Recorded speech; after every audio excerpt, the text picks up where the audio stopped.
Hi, everybody. Welcome to the new normal. I'm your host, Lisa Davis, aka Litecoin Lisa. And I've got a treat for you today. I have another Patreon member that is interested in sharing their crypto journey. So these are always exciting, and usually we learn quite a bit as well. So, you guys, be right back with my buddy, St. Jerome, aka Kent, here on the new normal.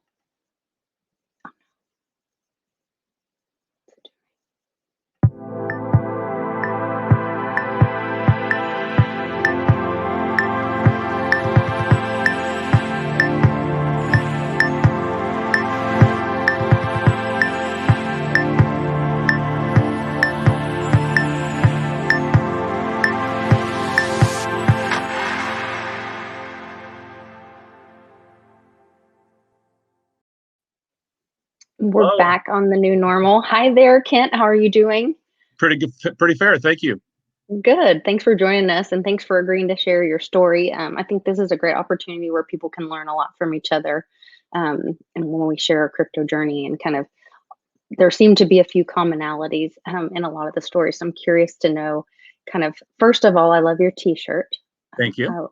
Very nice Theta T-shirt there. Heard that there was an update today on the Guardian nodes. So as soon as we get back from Mom's, we'll have to update our node. So kind of I'm assuming Theta was not your first crypto experience. No, it's in crypto. It's probably started about beginning of 2017 or so. But I've been interested in alternate currencies going back to about 1995 or so. Oh, okay. So like the Iraqi dinar and all that stuff. No, actually, kind of like community currencies. And Bernard von Nothaus had a currency called American Liberty Dollar based on silver. Oh, And interesting. the idea of that currency was very brilliant. You would use a medallion, or like it looks like a silver dollar, but I hate to use that word because you call it medallion, and then you use that in regular commerce. And what was great about it was, at first it seemed like, well, why would I pay $10 for this $5 silver? But after time, the coin became worth more than the currency you're using it as. So it's a brilliant system. Then you took it out of circulation and went to a new one. And then on the smaller denominations, they had a very neat looking bill that was like a certificate that was actually stood for silver stored in a secure vault. Unfortunately, the government came in and said, no, that's counterfeiting, and they took everything. Wow. Yeah. That doesn't surprise me at all. So what led you to cryptocurrency from your alternate currencies? What was that kind of tipping point for you? Well, the precious metals made a lot of sense to me. And especially silver. I know, and silver has been the one to really be important as it's being used up, as it's not mined, and it's not as plentiful as people think it is. So I was interested in silver, and then Bitcoin was kind of out there. I'd heard about Bitcoin probably a couple years before. Then I finally just one day said, well, let's go get on Coinbase. How do I do this? And let's start with Bitcoin. And I think I got in Bitcoin just a little bit. I didn't buy much, but somewhere around $800 or so. And Litecoin was about $10 at that time. Oh, nice. So when you saw cryptocurrencies having those same kind of values, things that you valued in silver and other alternative currencies, is that kind of what drew you to Bitcoin? Yeah, once I understood the decentralized nature of it and what the blockchain was, and I picked that up pretty quickly. I said, well, this looks like a good idea. The one thing, like the alternative currencies I had done before, was it wasn't widespread yet. So I couldn't go down to the coffee shop at that point and spend my Bitcoin. Right. But now we've progressed so far that I have, and I listen to you, I listen to Bix, I listen to Snippy, I listen to Bitcoin Ben, I listen to Cliff, and all of Jean-Claude's broadcast too. So and with all that information, especially like Ben, I have a spend card. I just started a fold card. I haven't used that fully, so there's ways to spend that crypto if you want to. But I'm a hodler.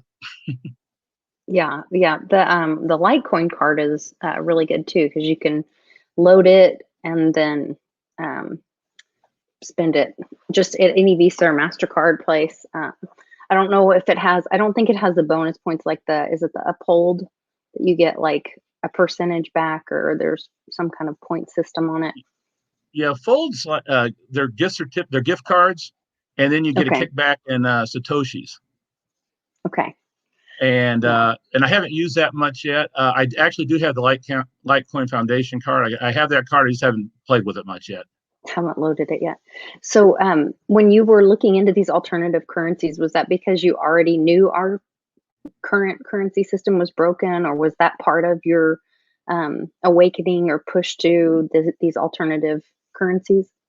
No, I knew it was broken in 1995, so Okay. it wasn't a surprise at all. That's what I said. Oh, here's something else besides precious metals, because I didn't know of anything besides precious metals at that time. But this looks interesting. And then, yeah, I really like the decentralized nature of everything. And at first, I kind of jumped in and got the Bitcoin, Litecoin, and then I started buying all these coins. That, oh, look, Komodo. Oh, look, Engine, but I didn't buy a lot at one time. So, but fortunately, recently was about 2 years ago, I heard somebody say theta. so that was a good idea.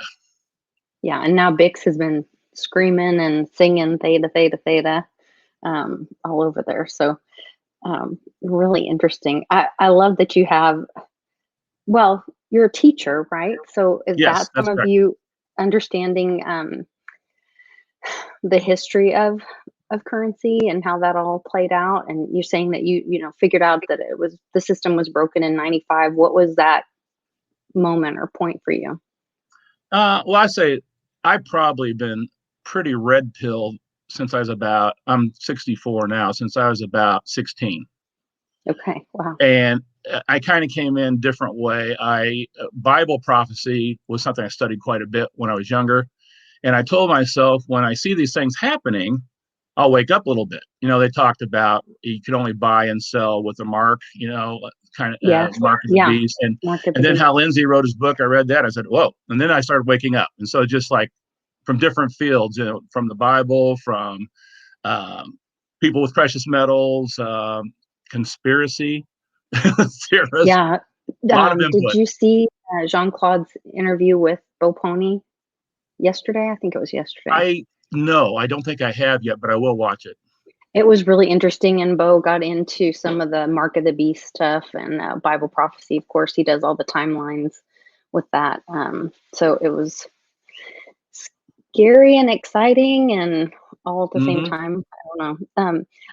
Just personally, if you're comfortable sharing your opinion Sure. on the whole Mark of the Beast thing. I mean, I've gotten pushback. I live in a very, buckle of the Bible Belt, I say, in Oklahoma, and I've gotten some pushback from people talking about that. Oh, well, Bitcoin's going to be the Mark of the Beast, and so um, do you have some thoughts on that? Why that? I'm assuming you don't believe that since you hold Bitcoin, but do you have thoughts on that or how you see that? Well, it's going to be something similar with who knows, maybe there's another chain, right? Because like Hot has I don't understand it, but it's like a hexagonal kind of chain, and Bitcoin, Litecoin, Digibyte are all blockchain. So it's going to be something that they can track everything and they'll instantly, your purchases or whatever. But Bitcoin, I do not believe is the mark of the beast. I think when that time comes, you're going to make a decision on that, and you'll know exactly what you're deciding. It's not going to be an accidental thing. Great point. In fact, that's what Bull Pony was saying, was that the reason he believes it's not Bitcoin or really any of the coins right now is because you will have to make a decision. You will either choose Jesus Christ or you will denounce him and take the mark. So it was pretty. I mean, it's amazing that this is like a normal everyday conversation now. Yeah. The times that we're living in are so wild, and that's one thing. Being in education, I'm starting to hear people say, "What Bitcoin?" and "Hey, you do that stuff, don't you?" And I've actually helped a couple people get going. I helped a couple people. I'm not an expert on this by any means, but the only way I know how to get theta for myself easily is using the exchange. What was it? SimpleSwap.io, yeah. right?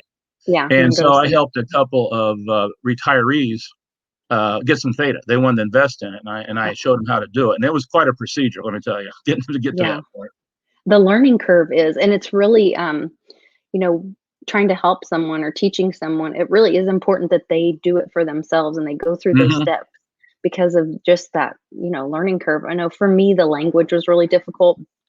The tech was a little intimidating, but just having to, I have a lot of people reaching out to me now on my like not public social media, just, the people that just know me as, Mia's mom or Cannon's Hmm. mom or Zach, Carly's mom, Jackson's mom. But um, they're reaching out to me now, and I'm like, well, you really need to like watch this documentary, and then you need to watch all these Andreas Hmm. Antonopoulos, education videos, and then go to Coinbase and do the education on Coinbase, and you'll earn a little crypto, Hmm. but I don't want to be responsible for somebody jumping ahead of some of those lessons or, you know, stepping stones that they need to go through to make sure that they're going to be safe in the future. So, do you have a story of, the oh, if only I would have, or some of those stepping stones or mistakes you might have made along the way that you're willing to share? I think I'm pretty lucky in a sense that I'm so extra careful. That's been my nature my whole life. When I took a test, I was the last person to turn the test in. I triple, quadruple check everything, and I Mhm. still do that. And so when I went into the very first procedure, I think the only thing I've lost any money on, and I still don't know how it happened, is I had just a little money in a web browser and Tron, Mm. and I couldn't find another wallet at that time. It was a couple of years ago, and then all of a sudden I went back one day and somebody came in and took everything, and I only had like $30, so it was no big deal. I But wonder if that was one of those dusting attacks. yeah, I don't know Like because they it send you a real small, tiny, tiny amount, and then somehow they can wipe it all off. I don't know. I don't know how it they works. could have. I never opened any. I'm also really careful in my email. I try not to open anything. Oh, yeah. So I think it was a bad wallet is what I probably Mm, downloaded. I don't know what else it could have been because I don't even have my cell phone where it can, the camera can see my codes or right. anything. I mean, I'm very careful on all that stuff. I don't take a picture of anything that's, public Your code. Sure, seed send me some phrase or money. anything. Yeah. Yeah. That's really great that you, yeah, were so cautious, and then that ended up being such a asset to you. Um, we mentioned Theta and Bitcoin and Litecoin. What are some of your other um, favorite coins, and why are you drawn to those certain projects? What do you like about them?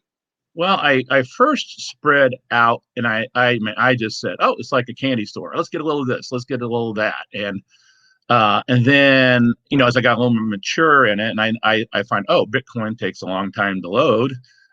Fees are kind of high. Oh, Ethereum, look at that. What? $9 to do what? And so I'm starting to boil it down. I'm kind of going Bitcoin still, Litecoin, Theta, um, Divi. Hmm. I was blessed that I went down to see Ben in St. Louis, Bitcoin Ben, and he set me up with a copper node. Oh, awesome! So, and I was lucky I got in when it was a penny. so so that's been What is good. it? And 8 cents right now? I no, think it's last not. time It I was looked. about Is it five and a down? half, about five Okay. and a half, I think. But I finally I'm starting to take some money off in a little bit, not off, but I said I want to get what I spent. And I Yeah. took that off and I put in Theta. And so I had to learn how to go to BitTrue and do the trade Hmm. and get it back. And I didn't lose anything. So that's good. I had done some earlier stuff in Binance when I think I first got Theta on Binance before they opened up their own little wallet. So Was that before they limited people? I guess because now you can only get on Binance US if you're in the US. yeah, I know they've changed some of that. I So, got like a 2 month warning, get your cryptos off of here. uh-huh. And so I had a bunch of little things and I kind of rolled them into Bitcoin, I think, and just took them off. Oh, So I okay. didn't, I probably had like very infinitesimal small amounts of Bitcoin on there, but it's not much. Not much. So you mentioned a little bit ago that you helped some retirees get Yep. into cryptocurrency. Do you try to talk about crypto with most people in your life, and how's that received? Pretty much everybody. so so they're kind of curious, but that's about as far as it goes. But now people have heard me talk about it. Now they kind of come back and Mm. say, hey, can you help me? And one of my friends, I've got into Theta. He's very happy right now. He got something to make a pretty good profit, and he had an insurance salesman, insurance agent friend of his, and so I went over to his house the other night and started explaining to him. And what I thought was funny is he said, "Wow, you know a lot. That's a lot of information." And he wants to keep going, but it's just like too much for him that I dumped on him. And I said, "Well, it goes the other way, right? When they start dumping that insurance things on you." Yeah. It's kind of the same thing on a learning curve. So, Yeah, but we're going definitely. to follow up. We're just going to, I sent him in the Coinbase and he's going to get a Coinbase account and we'll go from That's there. probably smart to get that started. We have some friends that are wanting to get in, and they went to try to sign up on Binance US. Mm-hmm. And I mean, it's days and days. And on Coinbase, I think it's the same kind of thing. I think we're starting to hit another wave of Yep. adoption. I still don't think we're at mass adoption, but there's definitely going to be a wave in this next bull run. And um, the people that are dragging their feet, it's like, no, go ahead and set up your Coinbase account or your Binance US or Yes. Gemini, Kraken, whatever you're going to do, because it's going to take a few days. We were helping my daughter. She's becoming more educated on all this as we're, it's hard to get your own kids to listen to you. Yes. But they're catching up now and they're like, oh, mom's not so crazy anymore. So she was wanting to move some of her savings into Litecoin. And so she came over and was having my husband help her and getting these accounts set up and moving things over. And then she's like, I think it is that volume of information, when they Mm-hmm. do want to pay attention, then you start talking, and it's like so much. And the next day she's like, they won't let me take it off. I can only take off like a small Mm-hmm. amount. And we were like, yes, remember we told you it'll be about 4, 5, 6 days. I don't know, depending on volume and stuff, liquidity. And she was like, okay, yes, you've told me that. But then it made her want to take it off even faster. Where Right. before she was like, well, why would I want to take it off? And we're like, well, because you never know, it could go down. And Mm-hmm. now she's like, oh, I don't want to leave my coins on there. I didn't hear a lot of noise this year, which we had, other things going on. But you know how they do the not your keys, not your coins? Mm-hmm. I heard a Yes. lot of noise. What was that? 2019, 2018. But it's like, even 2020, I remember January, everybody talking about it. But um, this year, it didn't seem like I really heard that messaging. I wonder if that was still going on or if it was being suppressed a little bit as some new people are getting in. I don't know. Yeah, but I had a couple people with good advice. One was Pastor Lindsey Williams a long time ago with precious metals. He said that is the currency of the elite at that time. And he said, if it's printed on a piece of paper, it's worth a piece of paper.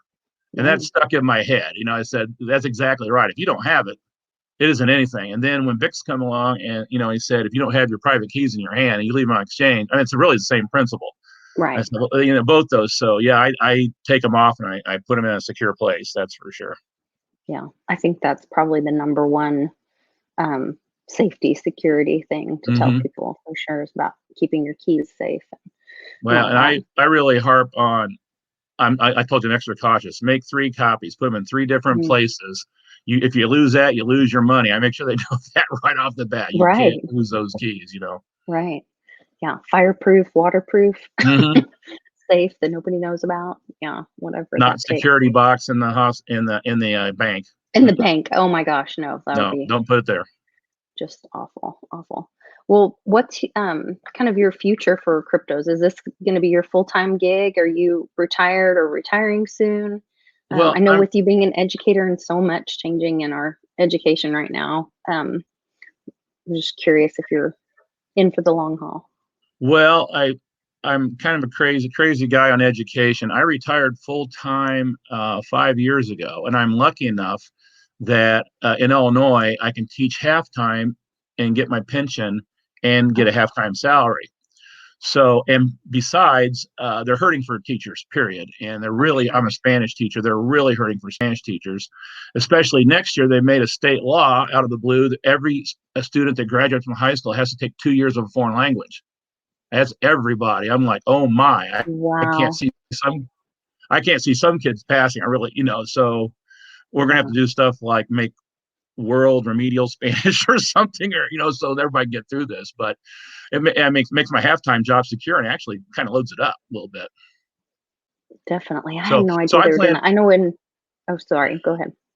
Oh, that's so I plan on teaching for several more years. Actually, we'll see how long it takes me. I'm at a new school. It's very small. We have I don't want to say the name of school online, but we have Yeah, about no, 70 students. We have about 70 students period in the high school. So that's it's a, really nice. and all the kids are great. They're just wonderful, wonderful kids. So I said, well, I could do this for several more years. Plus, I'm a chess Yeah. coach, and I started a chess team there, and we were doing very well. Oh, wow. Yeah. So you're are you what do they talk about Trump being able to do 5D chess? Do you do any of the 3D, I 4D? I understand a lot of okay. A little side interest of mine is like Uh-huh. quantum physics and time travel and all sorts of weird stuff. I Okay. said conspiracy stuff. Woo. Yeah. And yeah, chess really does expand your mind because the biggest asset in chess above everything else is visual memory. So it's Oh, not okay. calculating and doing the mathematically, but it's seeing the patterns and being able to apply the patterns you've seen before. So, quick chess story: a boy named Sammy Reshevsky back in the 20s, well, he could play 30 masters at once and beat them all. He was like 7 years old. And go, wow, this kid's a genius. Well, they tested him, and the only thing out of the ordinary was they couldn't measure his visual memory. Everything else was normal. Wow. I watched it was a documentary, but it was really beautifully done. I mean, it was a really interesting show, and it was this girl. You may have seen it, and I can't remember what it was called, but she was like this chess champion, and she traveled all over the world, and it was probably in the 50s, maybe set in the 50s. I don't know. It was Yeah, really so interesting. like it was that little 5 part, about five show part. What was the name of that too? So Queen's you, Gambit. yes, yes, Queen's Yes. Gambit. Uh-huh. Yeah, that was really And the interesting. chess in that was excellent. That's one thing I liked. I said, "Wow, that's real chess." I mean, that's really high chess they were playing. So I So didn't. they were being very authentic to the Oh story and yeah, the yeah, and characters. plus they nailed the '60s too. I mean, I grew up in the '60s. I went, "Wow." Was that the 60s? Okay, I didn't know. I was like, yeah, Oh yeah, 50s. yeah. She grew up in '60s. Yeah, that's really cool. Very cool. Well, do you have any advice for anybody that's new getting into crypto? And then we talked about what kind of some of the projects that you're interested in. Um, are there other like coins or projects you're interested in, or you would have people want to at least take a look at for themselves? Or for myself, I'm starting to consolidate more than spread out. Oh, okay. Bringing it down to some of the real major coins. I think I don't have any Well, I've got some digibytes someplace. I got a long time ago, but that might be one I expand into a little bit. I Hmm. got to find that wallet wherever it was. And then one thing I've been doing, I'm not much of an ambassador, but I'm an ambassador for Ballet wallets, the hard Okay. wallets, Yeah. and with the pandemic, Hmm. uh, it was kind of hard to do that last year. So I don't know Oh, where yeah. that's going, but I think that's a good intro card for people. The good thing is all you need is that card and you can store crypto. The bad thing is you lose the card, you lose your money. Right. Right. So they have a pro series out that I'll have to figure out how to do it, but you get 3 cards and you make your own statement or your own phrase, and then all 3 cards have it. And you can put those 3 cards in different places. Oh, And that's a great idea. yeah, so that's pretty cool, but I don't know how to do that yet. So I may Yeah. try to do that. But it's So exciting to know there's always something new to learn in crypto. yeah, I think they're either coming out with new technology or there's so much still to go through and see. Is there you talked about the physical, the hardware hmm ballet wallet. Is there another wallet that's kind of your go-to or that you recommend for new people? I guess not necessarily your go-to, but that you well, would I recommend for new people. what I'm hearing from everybody, and I have one. I've got several wallets. I kind of experimenting with stuff. I even got a BitFi wallet. I mean, I got all sorts of wallets, but um, I uh, I think the Trezor wallet is probably the best hardware wallet. I haven't heard of anybody cracking into that one so much. And I also been warned, don't buy it from anybody but Trezor Right. itself, the company. Ledger had some problems, but I think they're okay. It's okay too. And I know Exodus wallet, software wallet. I've got that wallet too. That's a really good wallet. Yeah, You were great. talking about new project. The only thing new, Bix got my interest when he was talking about the elemental coins, and he mentioned, oh, I can't even remember what this one is, but the hot coin. Yeah. And I went and studied that just a little bit, and I go, oh, it's kind of like Theta, where Theta spreads the internet out. This spreads the database out, and you can get your own little rig in your home and mine. I guess I don't know what it'd be called, but Yeah. you're sharing your data like that. So yeah. So I got a hold of them and just asked and said, well, we don't really have that ready yet. But then I did get over using my VPN and got over to BitTrue, and I had some residual money over there. So I got like 7,000 HOTS at the time because they weren't very much. I think they're about a penny when I got them. There's another project called Matic. I don't know if you saw the video that SL and I and Maya did. And it's very similar to Theta, except that they have some patents that Theta doesn't have. So I don't know. I think, wait, is that the right one? I think it was that one. Sounds like I heard that. I'm pretty sure it was Matic. Yeah. We'll be doing another special coin featuring tonight for Patreon only, and then we'll share it publicly a few days later. But how do you spell Matic? How's it? MATIC. Okay, that's easy. Yeah. Like automatic. Yeah. Just like, yeah. Well, interesting. Well, so what's your crypto dream or goal? Oh, that's a good one.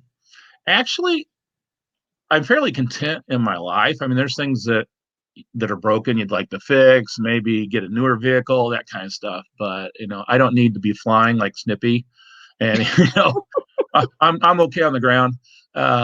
And mainly it's if it comes to a point where some of this, well, first of all, it's survival. I think it's the first use is getting through this next period of time. Then if there's a period of time where we can kind of use it for some comfort items, then I'd like to be able to share the wealth a little bit with people, and my family especially. And I tell my grandkids, got 3 grandkids, I say, what I'm doing now is for you, because I'm 64. I'm not planning to take some wild vacation or do any big adventure. Just I want to make sure you guys grow up and you're happy. Yeah. Well, you can definitely change, the direction of your legacy with cryptocurrency. And, oh yeah. Then also the precious metals that you've been introduced to and have been so careful with. So it's really interesting. Any other tips, tricks, great things people should know that you've learned through this journey? Let's see. Well, I mean, this is a plug for everybody, but I really stay informed by getting a synthesis of all of you very good interviewers and podcasters, and you're right in there with things. I get a kick out of when you're with the boys. They are hilarious, and we jab at each other. It's like brothers. It's like having 3 little brothers. Jean-Claude's kind of the big brother, I think, but the other 2 I can kind of push around a little bit. Yeah, where you were on Crypto Rice's, I guess, podcast, that one got a little bit body. They're a mess.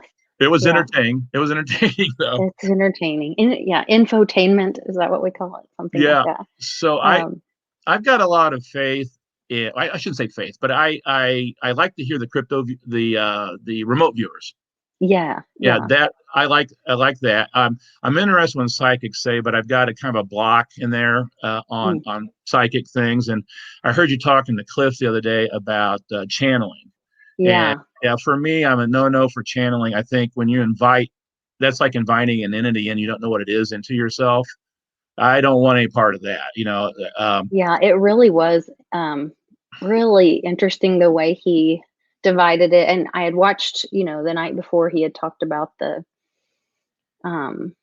thinking, knowing mind, and then, when you pass away, where your consciousness goes and where your soul goes and how it divides and then how it comes back together. And so then he had seen me talking about how I'd had several psychics tell me that I was going to be channeling, and he's like, writes me this really sweet email, Lisa, I like you, so I need to tell you to be really careful.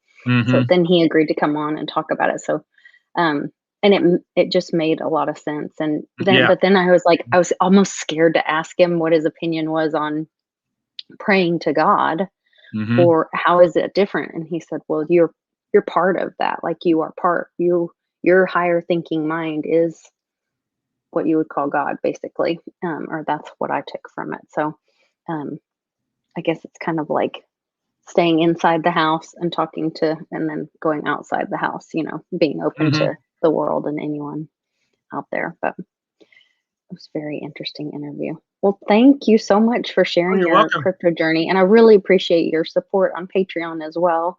And I hope as we kind of go through this, we can kind of check back in and see, maybe see what your grandkids think of crypto grandpa. And yeah, that's right. Well, I gave them all a ballet wallet with little crypto on it. And the neat thing is, I think I gave them $8, and I think it's $54 now. Wow. Are they able to check that balance themselves on like a device or? Well, I show it to them because I don't know if you know Ballet, but Ballet runs with the Ballet app on your phone. Okay. And No, I didn't know that. Yeah, you can't send it without the hard wallet. You have to have the hard wallet, but you can track it just like you would any cryptocurrency, and it makes a little facsimile of your Ballet wallet on the phone, and so you can see it. You can see like a hard copy of it. But then when you go to send it, you have to do two things, and it's a little strange. But there's a scratch-off code on the front, and you have to put that in to send it. But then there's a sticker, and you have to peel the sticker back and get the other part of the code. So it's got, and now what Bobby Lee says is that part of that Ballet wallet is imprinted in China, but the other part is printed in Las Vegas, and they don't mix. So they only have half. So no one would ever know the full code. That's right. Yeah. So, and I got a lot of confidence in him and like Charlie Lee myself. So I was on a conference call with him when I was in this, and so he was a pretty informative guy. Yeah, they're both brilliant, and I think they are part of, you know, the good guy team, definitely trying to do, you know, good things for humanity. Well, he's made these Ballet wallets where he drops money on them, Bitcoin, I should say Bitcoin on them, and you say, okay, I'm going to give you this, I'm going to sell it for 120, and I'm putting $90 of Bitcoin on, you know, worth at that time. Well, one of my $90 wallets is now $600, and that was just a little like 8 months ago, maybe, or so. Interesting. So he's like already helping people get ahead that way too. That's which is pretty neat. So yeah, he got compensated for it, but you know, it's better to have. Do you have a referral link or anything that benefits you that we could put in the description that people could check out Ballet wallets and somehow you get some kind of benefit from that? I don't have it handy, unfortunately, but you can send it to me because we're not live. We're gonna record this, and then we'll find a time when we can post it. So I'll put the description and the link below so people can check out those Ballet wallets and order some. That's great. Yeah, I'm going to try to do a little Patreon, a little broadcast myself like that. So I started a Patreon channel. Of course, nobody's on it, so it's, you know, it's just / St. Jerome. Okay, well, we'll put that link in the description. But it's really bare right now. Of this too. So what are you doing on your Patreon? Doing like some how-to videos? And I think a little short, more grandpa videos. You know, there's that one dad one that does tools. I might do dad one that, well, there's a dad that does crypto too, but I'll do grandpa does crypto or something. Okay, I like it.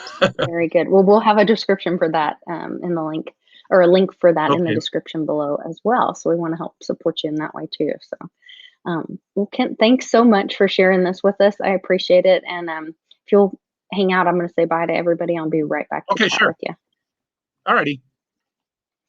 You guys, I just love my Patreon. I'm so grateful for all of you. And if you are watching this right now, you can find a link to my Patreon, join my Patreon, and come tell me your crypto journey, as long as you're comfortable sharing that with the world. So we'll definitely check that out. So hopefully we will be posting this weekend, and we'll get to see you guys then an extra day on Saturday this week. So everybody take care and remember to love one another.